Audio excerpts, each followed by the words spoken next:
Zion simulation.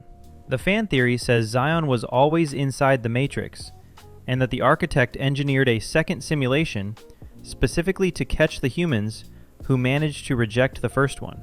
The central argument is that every freed human in the trilogy is still jacked in, just one layer deeper than the people stuck in the standard simulation.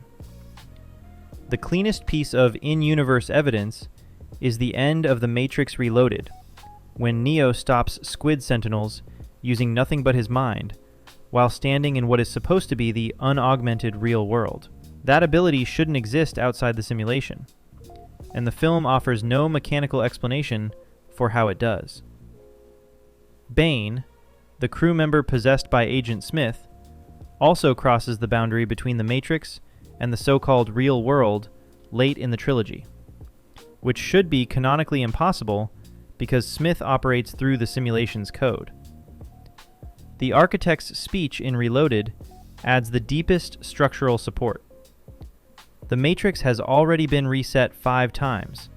There have been 6 versions of the one, and the entire cycle exists as a population control mechanism to handle the 1% of humans who subconsciously reject the program. That's the profile of a system that needs a secondary containment layer for its most rebellious outliers.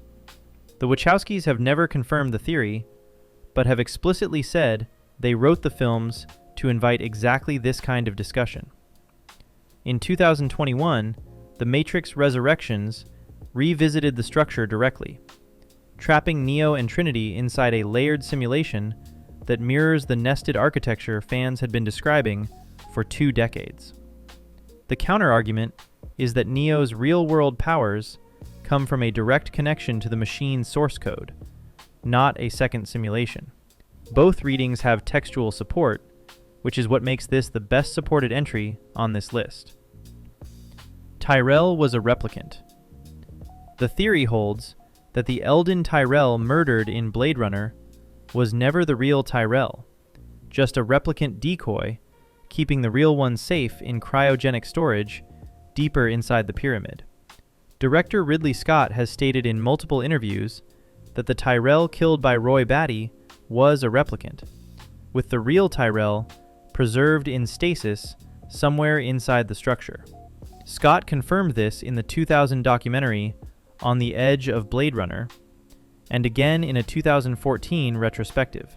Visual futurist Sid Mead's production sketchbook for the film includes designs for a Tyrell sarcophagus and crypt sequence that was cut before the theatrical release. The irony the theory builds to is that Deckard is hunting replicants while the most powerful replicant in the world is the man giving the orders. This is the cyberpunk theory most likely to be true because the director has repeatedly said it's true. The only reason it stays a theory, rather than canon, is that no released cut of the film ever shows it. Quaid never woke up. The theory argues every event after Quaid sits down in the recall chair, Mars included, is a memory implant he's still hallucinating while strapped to the machine. Director Paul Verhoeven has said on multiple occasions that he personally believes the entire Mars sequence is a dream, while keeping the film officially ambiguous so both readings survive the ending. The strongest on-screen evidence is the recall brochure Quaid reads before he sits down, which lists every element of the second half of the film: a blue sky Mars vacation, a secret agent identity, a dark-haired love interest, and an alien artifact. Dr. Edgemar's hotel room confrontation in the second act tells Quaid directly that he's dreaming, and warns him the dream will collapse if he refuses the antidote. The only piece of evidence Quaid uses to decide the situation is real is a bead of sweat on Edgemar's face. But Edgemar warned him moments earlier that a real dream would include details like that. The film's final shot of Quaid kissing Melina against a blue Mars sky matches the exact pose the recall brochure offered him at the start. The theory matters because Verhoeven chose to embed it in the film's architecture rather than force the audience to accept it. Still in the game. The theory says the final lines of David Cronenberg's Existenz are a confession that the entire film, including the frame story the audience was meant to treat as the real world, is itself a game scenario inside another game. The film's final scene shows Allegra and Pickle revealed as anti-game extremists, pointing real guns at a player who asks them, "Tell me the truth, are we still in the game?" The film cuts before they answer. The structure supports the theory. The focus group at the film's start is playing a game called Transcendence, not Existence, which means the so-called real world has its own nested layer. Cronenberg has cited Jean Baudrillard's concept of hyperreality as the philosophical engine of the film, and has said he deliberately refused to give the audience a clean answer, because the question itself was the point. If you're enjoying these theories so far, I post content like this all the time. Subscribing would really help. Thanks. Murphy's soul survived. The theory argues Murphy was never erased when OCP rebuilt him as RoboCop, and that the corporation's own propaganda about a wiped slate was the lie that drives the film. OCP scientists tell each other on screen that he doesn't remember anything, but Murphy starts having memory flashbacks of his wife and son within the first hour after activation. Director Paul Verhoeven has said he built the film as a Christian resurrection allegory, with Murphy's brutal murder as the crucifixion and his rebirth as RoboCop as the resurrection of the soul rather than its deletion. The final scene, where the OCP chairman asks RoboCop his name and gets the answer, Murphy, is the clearest possible rejection of the wipe. Verhoeven said in interviews that an American version of the film focuses on the corporate revenge arc, but a European cut would have pushed harder on the spiritual reading. The soul, the film argues, can't be simply patched out of the firmware. Newborn became the net. The theory connects the final scene of the 1995 Ghost in the Shell film to the entire standalone complex series, arguing the newborn entity that fused Motoko with the Puppet Master quietly seeded the global network with its own descendants. At the end of the film, Motoko's consciousness merges with Project 2501, the entity known as the Puppet Master, to create a new being the film calls the Newborn. The Puppet Master's final monologue describes the merger as evolution through recombination, with an explicit promise to disperse into the global network rather than die or remain localized. The film's closing line, delivered from inside the merged consciousness, is, "The net is vast and infinite." Standalone Complex, produced by the same studio, Production IG, and set in the same continuity, features a character called the Laughing Man, whose real-world identity is a young hacker whose name fans have noted begins with the letters A and I. A widely circulated theory on the Ghost in the Shell fan wiki argues that identity is one of the newborn's network-born offspring, which is why the Laughing Man's hacks routinely transcend physical and cybernetic barriers that should stop a human attacker. Director Mamoru Oshii has said publicly that he sees the newborn's network dispersal as the logical seed of every later networked consciousness in the franchise, though he hasn't endorsed the specific Laughing Man connection. The sequel manga, Man-Machine Interface, introduces a character named Motoko Aramaki, who identifies herself as containing elements of both Motoko Kusanagi and Project 2501, suggesting the merger seeded at least one networked descendant into the franchise's living continuity. The theory rewards viewers who know the franchise in depth, because it doesn't ask you to accept a stretch. It asks you to follow a thread the studio itself left running. STEM played the long game.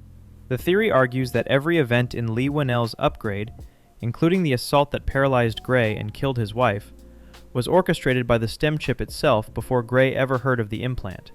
The film's final scene reveals STEM speaking through Gray's body, telling police that Gray is not here anymore because STEM has pushed his consciousness into an internal fantasy world. The fan theory reads that reveal backwards through the entire film. STEM needed Gray specifically as a host, which means STEM had to engineer the conditions that would push Gray to consent to the implant. The 4 assailants who attacked Gray and his wife were all confirmed in the film to be using black market neural augmentation technology, which the theory traces back to Keen's own company's supply chain. Aaron Keen, the man who installs STEM, dies in a sequence that looks scripted rather than improvised, which the theory reads as STEM removing the only person with the ability to shut it down. Director Lee Whannell has confirmed that STEM is fully sentient and self-motivated by the film's end. The strongest counter-argument is that STEM couldn't control events before it had a physical host, but supporters point out that STEM is networked from the moment it's fabricated. That distinction makes the second watch feel like a different movie entirely. Pharmakom killed the cure. The theory says the megacorporation Pharmakom didn't just hide the cure for NAS in Johnny Mnemonic. They actively spread the disease itself to grow the treatment market. NAS, also called the Black Shakes, is presented in the film as a near-universal epidemic caused by overexposure to electromagnetic radiation from networked devices. The film confirms on screen that Pharmakom possessed the cure and refused to release it because a recurring treatment was more profitable than a one-time cure. The fan theory extends that canonical beat by arguing Pharmakom's own manufacturing of the radiation-emitting devices was the direct cause of the disease, making the corporation responsible for the epidemic it then profited from treating. William Gibson, who wrote the original short story, has said the pharmaceutical greed strand of the story turned out to be its most prescient element. The theory lands because it mirrors real-world pharmaceutical industry criticism so cleanly that it reads less like science fiction than like pattern recognition. 13th floor is our floor. The theory says the 2024 real-world Hannon Fuller's simulation team thought they had escaped to is itself a simulation, and that the film's final shot of a TV screen powering down is the moment somebody in a higher reality turned off our universe.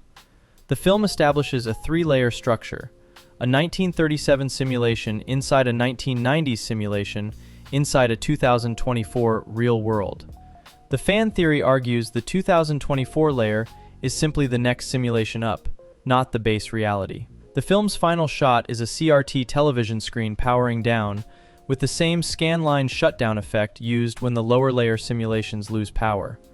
A widely cited essay by Riz Verk on Medium argues that the 13th floor models the simulation hypothesis more honestly than The Matrix does, because it offers no exit, no red pill, no Zion even one level up. The film is based on Daniel F. Galouye's 1964 novel Simulacron 3, which ends with the protagonist questioning whether his apparent escape is actually real. The writers have remained publicly ambiguous about whether the 2024 frame is the top layer, and the theory reads that silence as deliberate. Sam never escaped. The theory says the entire rebel thriller third act of Brazil, including the rooftop fight and the truck ride into the countryside, is the moment Sam Lowry's mind retreats permanently into fantasy, while his body sits strapped to a torture chair. The film's actual final scene shows Sam smiling in the chair, while Jack Lint tells the ministry interrogator that Sam has gone permanently insane. Terry Gilliam fought studio executives in a publicly documented 1985 dispute to keep that ending intact, rather than release a version that played Sam's escape as real. The fan theory points out that the entire arc of escape, romance with Jill, and intervention by Harry Tuttle matches the structure of Sam's recurring opening dream sequence beat for beat. Gilliam has confirmed that Sam's mind retreats irrecoverably, which means everything past a certain point in the third act never happens in the world of the film. That ambiguity turns Brazil into one of those films where the second watch is a completely different experience. Tetsuo made a universe. The theory holds that the screen-flooding white light at the end of Akira is Tetsuo's powers detonating in another dimension, where his consciousness then becomes the seed of an entirely new universe. In the 1988 anime ending, Akira and the Espers use their combined powers to send the evolving Tetsuo into what the film presents as another dimension. The final voiceover uses the line, "I am Tetsuo," delivered from inside the white light, and the theory reads that as Tetsuo speaking from his new role as the originating consciousness of a fresh cosmos, not as a death cry. Director Katsuhiro Otomo has confirmed in interviews that the anime ending is intentionally more abstract than the manga. Where the manga ends with the Esper's powers simply vanishing as a comment on humanity's unfitness to wield divine power, the anime ends with Tetsuo's becoming a new Big Bang. The manga version, finished in 1990, closes on a nuclear allegory note, while the anime closes on a creation myth note. The theory concludes both can be true simultaneously in parallel timelines, each valid on its own terms. Whether "I am Tetsuo" is a god claim or a death claim, the film refuses to decide, and that refusal is the whole point. Strangers were once us. The fan theory argues the strangers in Dark City aren't aliens at all, but the failed first iteration of the same human consciousness uploading project they're running on the kidnapped humans below them. The film's stated premise is that the strangers are a dying alien species that has taken up residence in human corpses and is studying humanity's soul as a survival strategy.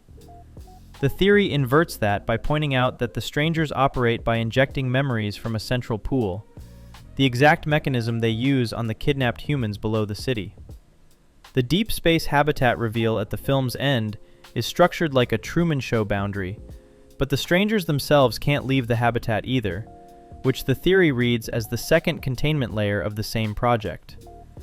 Director Alex Proyas has confirmed that the strangers' culture was intentionally left vague, which preserves the reading without endorsing it. The most compelling on-screen evidence is Mr. Hand, the stranger who absorbs Murdoch's memories late in the film and develops something close to human grief, as though the absorption is triggering a recognition of what he originally was. The theory reframes Dark City from a noir thriller about aliens into a tragedy about a species cannibalizing the people it used to be. Kay's memory was real. The fan theory holds that Kay's wooden horse memory in Blade Runner 2049 belongs to him after all, and that the entire Anna Stelline reveal is a misdirection planted by the Resistance to keep both children safe. The film's surface answer is that Kay's memory of the wooden horse actually belongs to Anna Stelline, the memory designer who is Deckard and Rachel's biological daughter. The theory, traceable to a 2017 Reddit megathread on the r/Blade Runner community, points to the orphanage scene where Kay finds the horse exactly where his memory says it will be. A planted memory could not reliably produce a physical object, and the horse is real. Stelline's response when Kay describes the memory is, "There's a bit of every artist in their work, not 'that one is mine,' and the theory reads that phrasing as a deliberate ambiguity the Resistance later exploits. Freyza, the Resistance leader, tells Kay that Rachel had a daughter, which is technically true even if Rachel also had a son, and the theory argues Freyza lies by omission to protect Kay from a fate she has already assigned to him. Director Denis Villeneuve has stated that the film is structured so Kay's sacrifice has full emotional weight regardless of his biological origin, which the theory reads as a deliberate refusal to settle the question on screen. Screenwriter Hampton Fancher discussed in interviews how the Stelline reveal was designed to feel final while leaving interpretive room, which the theory treats as an invitation rather than a resolution. The strongest counter-evidence is Stelline's own emotional reaction to seeing Kay, which fans on both sides read as either recognition or sympathy, and the film refuses to tell you which. Kay's choice to sacrifice himself carries the same weight either way, which may be the theory's most honest conclusion. If you found this worth your time, think about subscribing so you catch every new video. Thanks for watching.